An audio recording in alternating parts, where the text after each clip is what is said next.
Hello, my name is Aaron Schwabacher, and today we will be discussing the shoulder mobility test. During this presentation, we will be discussing the purpose and grading of the shoulder mobility test, statistical findings, supporting research, future research, concluding thoughts, a video demonstration, and finishing up with the performance of the technique in class. What makes the shoulder mobility test different from other screening techniques is the assessment of limitation or asymmetries during active movement. This test looks at both structural and neuromuscular impairments, resulting in loss of motion at the glenohumeral joint. This test is mostly used with functional movement screen, one of 7 tests used to determine a person's risk to injury when active in a sport. This test is used most often with an athletic population. Before I begin, here's a brief review of terms I'd be using throughout the presentation. Intra-rater reliability, degrees of agreement, a repeated administration of a test by a single tester. Intra-rater reliability, degrees of agreement, a repeated administration of a test by different testers. Kappa value, inter-rater reliability that allows for calculations greater than the agreement occurring only by chance. Correlation, a proven relationship that occurs between two variables. P-value, a calculation less than or equal to 0.05 that proves if the observation of the variables are significantly significant to the presented hypothesis. False negative, a result that seems negative when the outcome or result should be positive. To determine how effective this screen is, it is important to understand the intra-rater reliability. The higher the intra-rater reliability, the more accurate the test would be administered. I reviewed 5 articles that focus on the reliability of the shoulder mobility test.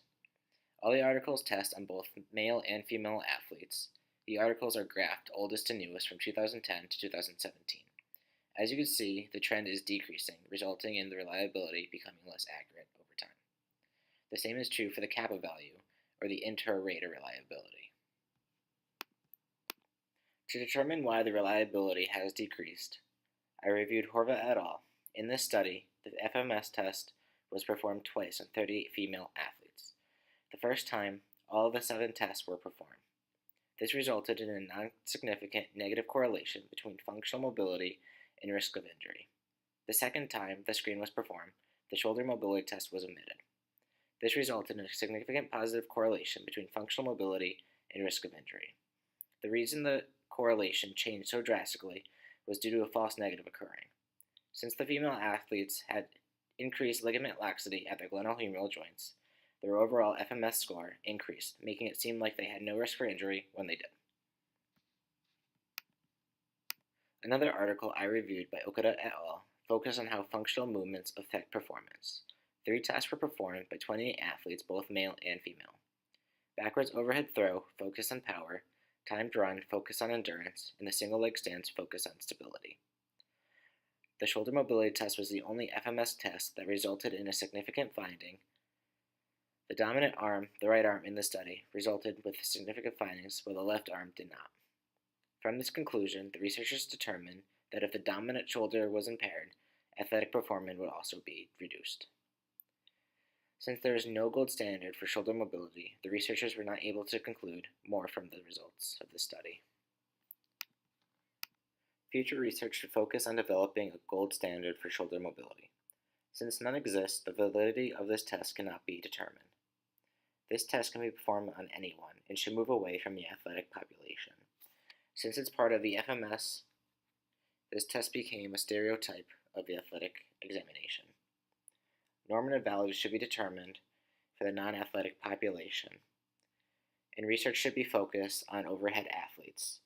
The reliability has decreased when the screen is performed on other athletes, such as runners. This topic provided a reminder that it is important to critically analyze an article before coming to a conclusion. It is easy to see that the shoulder mobility test has 100% reliability, but if the research is misleading, our patient's progress would be affected. The research showed that too much training is focused on the dominant arm. If the dominant arm is damaged, an athlete's ability to perform will decrease.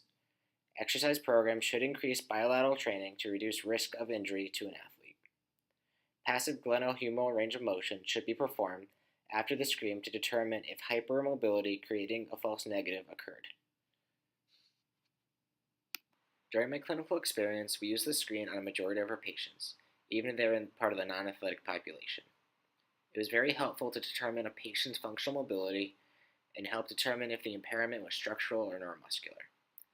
This was an easy outcome measure that could be performed quickly, monitored our patient's growth, and helped give patients motivation by setting goals for them to work on. Even though the results were negative, I believe the shoulder mobility test has a place in physical therapy. Here are my references and a quick video demonstration of the shoulder mobility test. Start by measuring the length of the patient's hand from the tip of the third phalange to the crease on the wrist.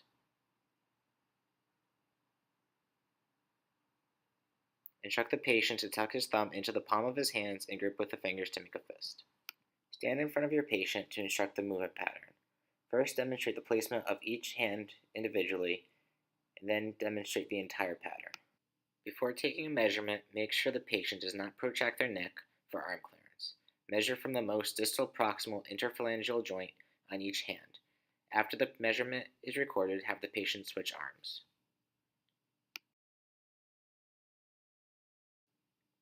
Here's the same technique from the lateral view. Once each measurement is recorded, subtract the length of the hand to determine each side's value. The test is named by the arm that is flexed.